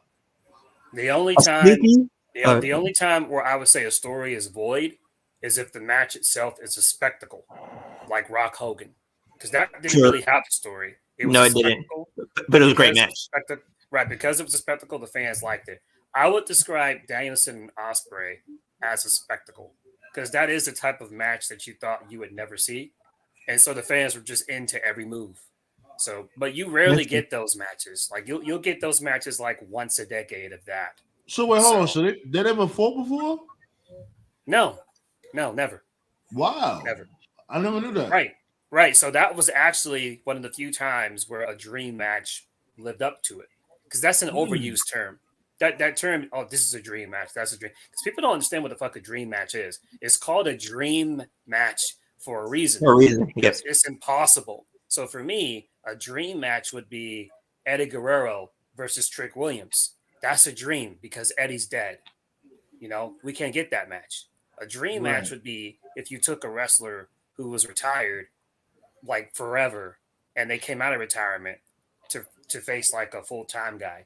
Danielson was retired, and so he came out to face Ospreay, and that was a first time like dream match. Like Adam Copeland, he's cool. That dude Danielson retired like 3 times already. Right. But I'm loving what he's doing though. I really am like he's not really on the he's not trying to get popping or famous or whatever. He already did that. He just want to go to war with everybody right now. Mm-hmm. There's one great match that I always put in the great category that some people won't, and that is that was that triple threat match between Sasha, Charlotte, and Becky in NXT Takeover the night that Sasha won her first title. Mm-hmm. I'm not gonna lie. I thought that match was pretty solid. I ain't gonna lie. Right, like that match that all these years ago. I thought that triple threat. I thought that triple threat was good between Charlotte, Becky, and Sasha at Mania. Yeah, right. Yeah, it was. All these years later, fans still haven't got over that takeover match between Bayley and Sasha. And the thing about it was, the Iron Woman or the both. The first one. The first match was the Iron Woman. The one in Brooklyn. Okay. Mm-hmm. That was the one that put them all on the map. And to this day, like that was a good match, right? And people were saying that was the best women's match that they ever seen. I've seen better women's matches than that, and that's not me saying that match was bad. But the reason why people like looked so highly on that match was because those fans were into every move. They reacted to everything, and that really, really adds. Yeah, because the story was there. You know, that's why. Unfortunately, that's what got them interacting. Right, and unfortunately for Gunther and the Dragunov dude, you know, they had that kick-ass match in front of nobody. You know, and so that's a great match that's just not going to stand the test of time because nobody was watching. Nobody was going to watch it. The pure brutality of that match And I felt bad. Oh, And I felt bad for them. I felt bad for Gunther and Dragunov that year because their match was great, but they was in front of no fans. Damn, Right. like that's the Yeah. only takeaway. you felt every chop in that match. Every Gunther chop you felt. But he's gonna turn up in King of the Ring, yo. King of the Ring, I'm telling you, I think it's gonna be real brutal. It better Yeah. be fucking brutal, like jeez. Bash at Berlin. That's going to be his moment. I want They to need see to some make- fucking blood. They need to make King of the Ring matter for sure. No. Gunther's moment is going to be Bash in Berlin, We'll see. where he finally gets his opportunity in front of his country mates. I would Really? say this. I would say this, like, King of the Ring should make LA Knight a bigger star. LA Knight is my prediction for Money in the Bank this year. He deserves it. I could see that. He deserves it. I do like King Knight though. That is a good name. King Knight. King That's Solo's like better. that's like an oxymoron. Right. King Solo is better. Well, To be honest, I can tell you who won't be there though. Seth Rollins. I hear Yep. dude might be He's gone. Yeah. Dude might be out for the rest of the year. He needs deserves shit. to rest up. He deserves to rest up and just cool out, chill out with his daughter, and enjoy life. he's super fucked up. Listen, Isn't he? Listen, I just want to say this about Seth. People talk about The Rock saving WrestleMania. To me, Seth Seth Rollins did. saved WrestleMania. Yeah, pretty much. Honest to God, Seth Rollins was the savior of Mania. Like, We were joking Imagine- before the show that he needed to have back surgery for carrying the whole damn thing. word. Like, can you imagine WrestleMania 40, especially with the people that were already injured going in? Can you imagine WrestleMania if it didn't have Seth in this on the card? Good Lord. To me, Nah, hold on. Nah, the Rock. At first, yeah, this shit was looking a little shaky at first, but The Rock did his thing in this road to WrestleMania too. I'm not gonna sit there just. What The Rock did was, what The Rock did was he adapted. You know, that's what Jericho needs to do. The Rock saw, or either he saw, or writing on the someone wall. told him. Whichever the case was, is that he saw had the a writing on plan, the wall. it wasn't working, and he was like, "All right, let's change it up." He changed his character mid-story. He adapted to it. Yeah, That's what. Oh, That's what no, Jericho it's not needs that. to It's do. what's the word? What's the word that they always use? They pivoted. Pivot. They He pivoted. Pivoted. Yeah, That's he saw what the writing Jericho on the needs wall. to do. That's what I. If he's That's going to what I be, call it. if Jericho's going to be insistent on staying on TV, and if TK is going to be insistent, they need to pivot and literally change the character. You know, that's if he's not, because really, you know, he needs to just go the fuck away. But if you're not Jericho need to pivot his ass on the fucking bench. That's what the fuck he needs to do. I'm tired of that dude mashed potato boots. Yo, on some real G shit, like, what are we doing here, Jericho? Like, seriously. And then you got people out there saying that, oh, this is just a tease. Y'all gotta give it a chance. It's Fuck your gonna tease. end up being Taz making Jericho tap out so we can take back the FTW championship. Can Oh, y'all Taz niggas move? on crack. Bro, nobody want to see that. Oh, Can y'all Taz niggas move? on fucking crack. Can Taz move 5 feet? Like, No.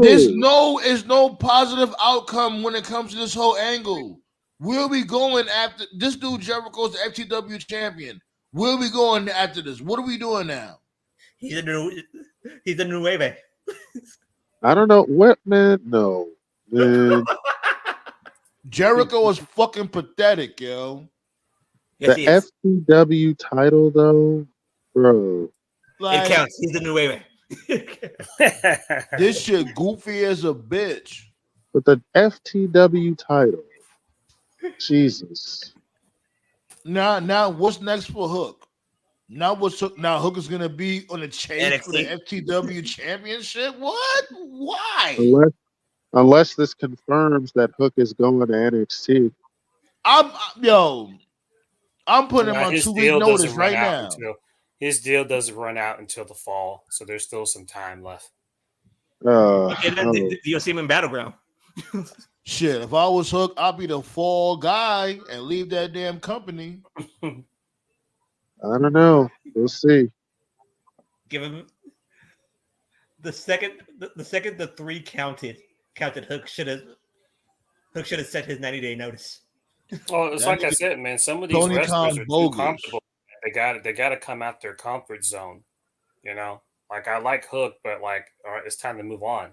You can't. You can only be the I would say quiet, this. badass, silent for so long. You got to start talking, bro. Yeah, he has been talking. What you He doesn't mean? really call. No, man. He does. I'm talking like a backstage interview, 2 to 3 minutes straight.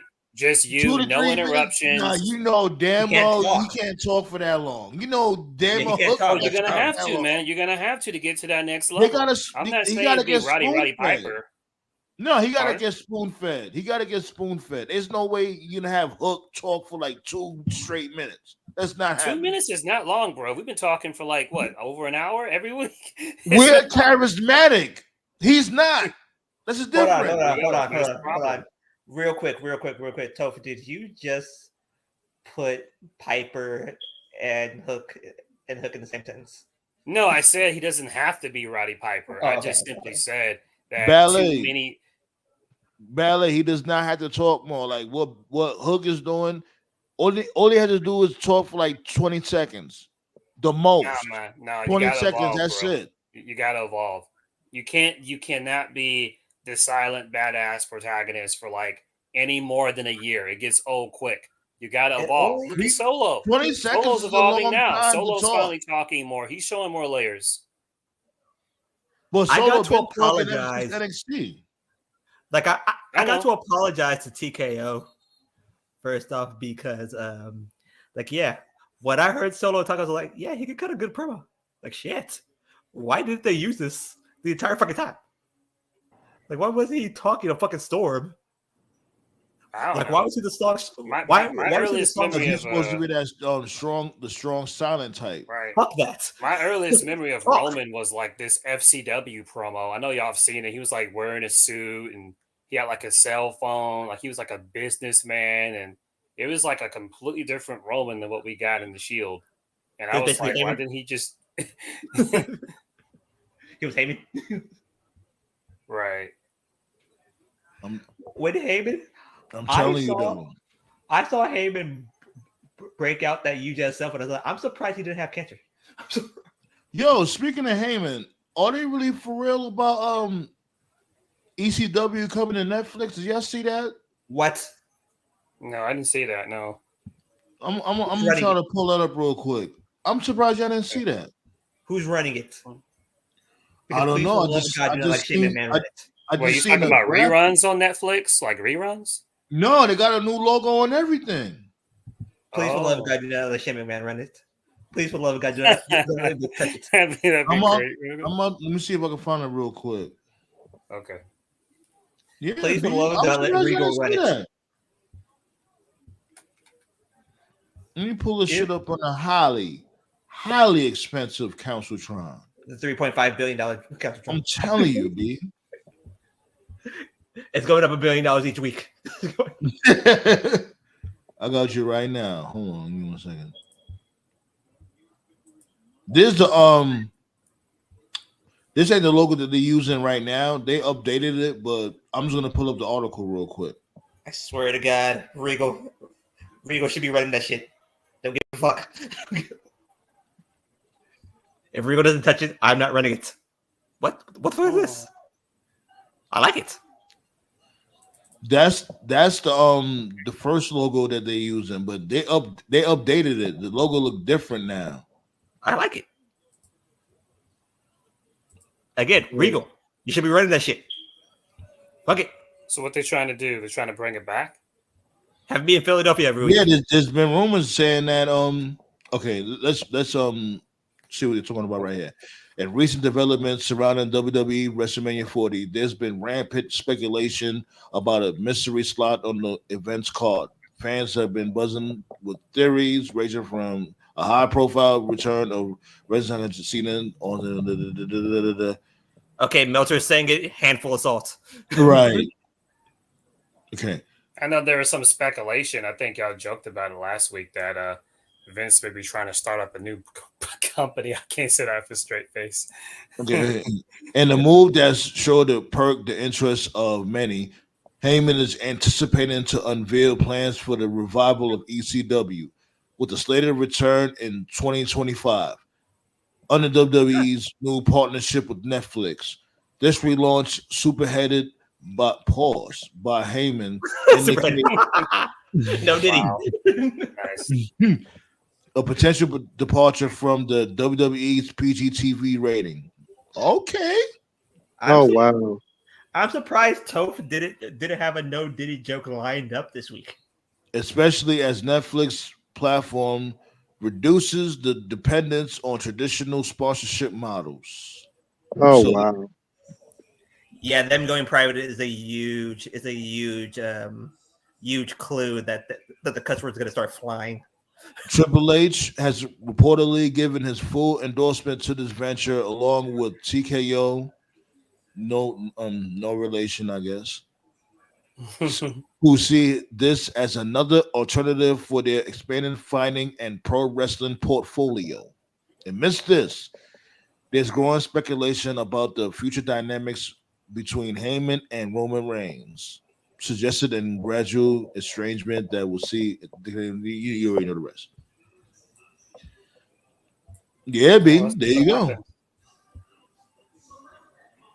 There you go, buddy. We'll see. I mean, it could happen.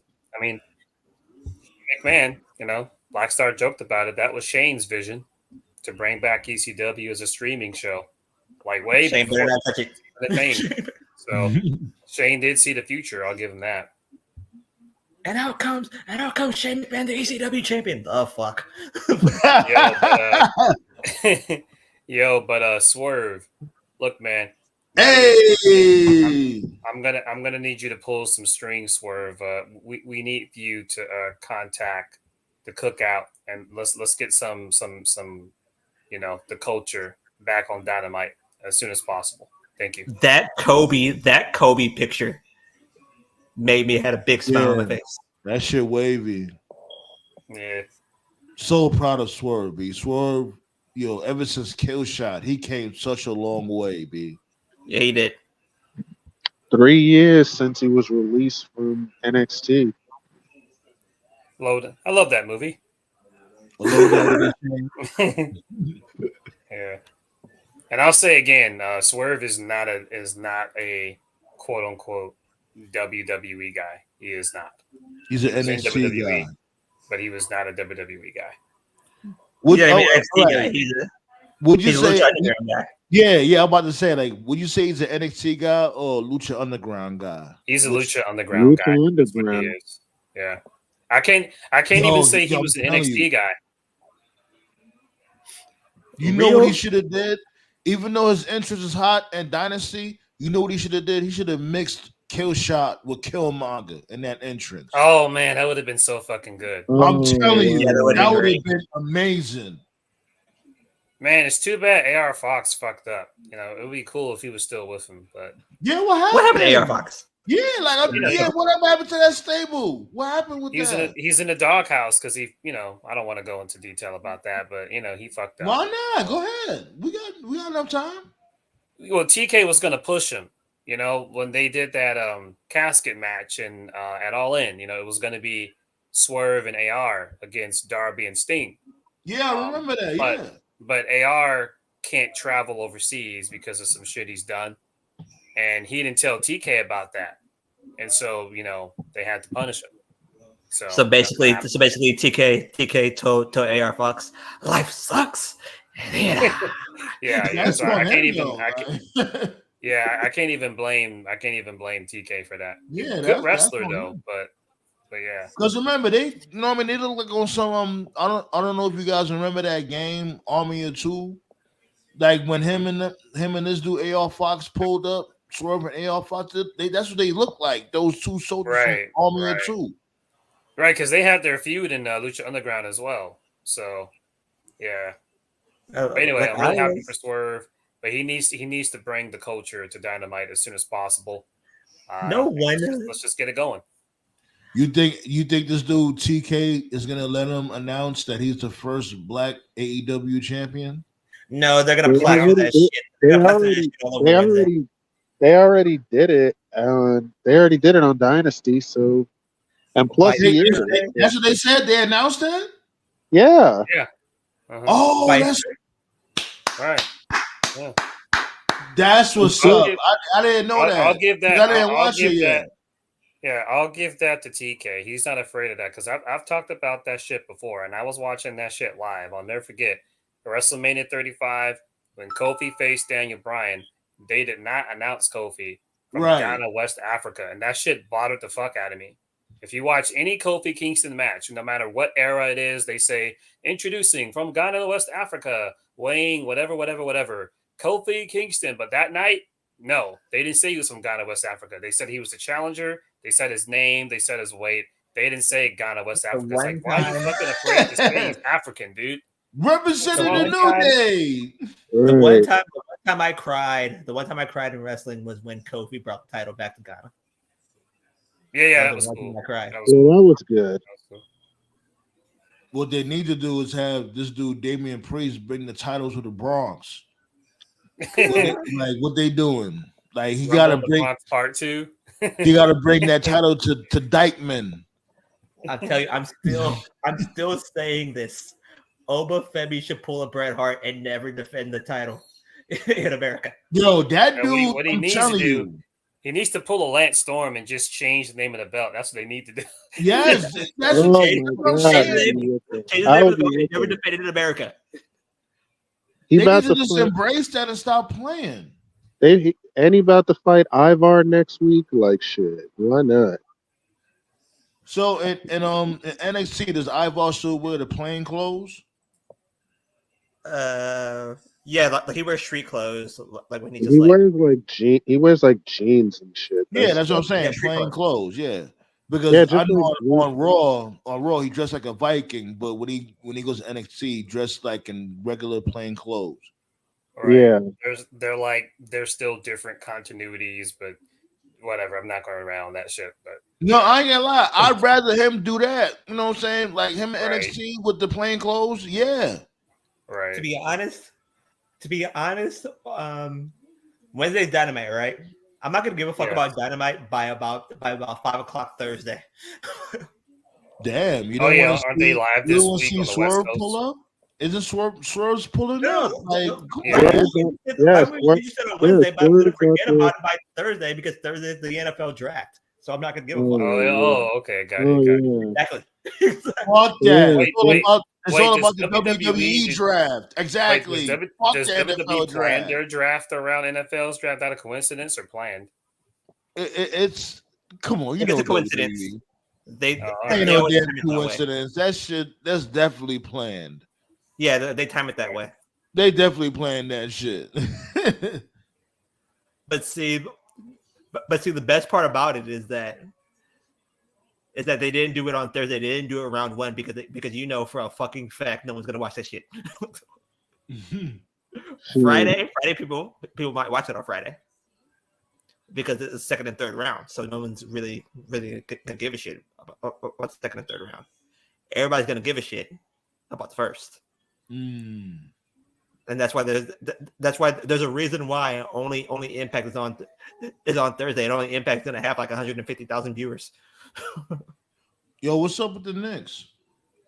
The Knicks won game 2.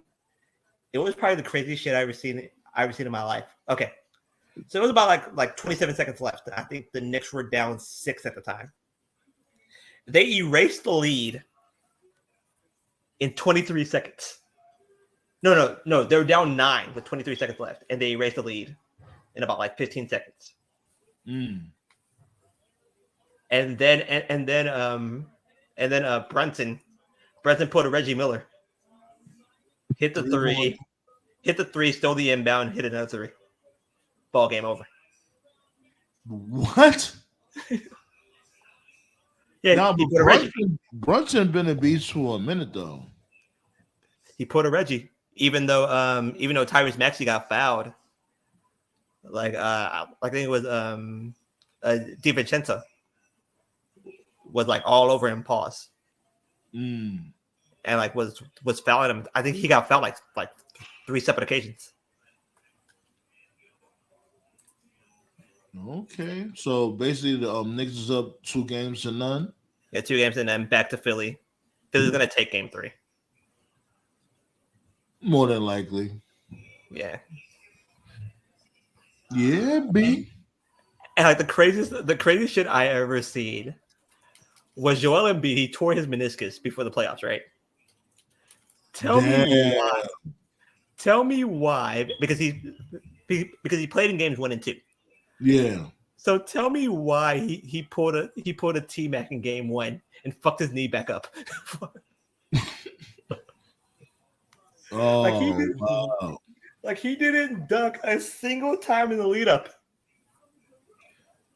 Shit, I was like, this motherfucker. What's this dude's name again? From the Bulls. And he still dropped 30. He still dropped 30 on the Knicks, and he has a fucked up knee.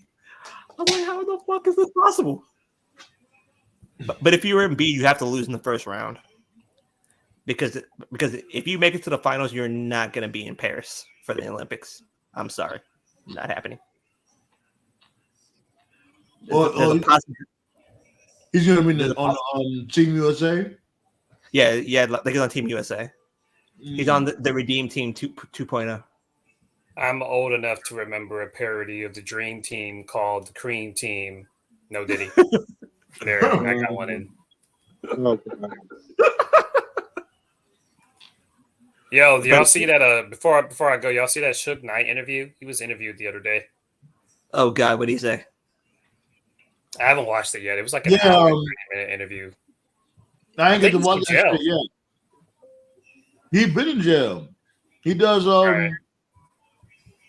he does a podcast. He does his podcast from jail. I think it's called Collect Call from Suge, some shit like that. That's funny. He probably sense of humor about it. Like he probably told OJ, life sucks. Right.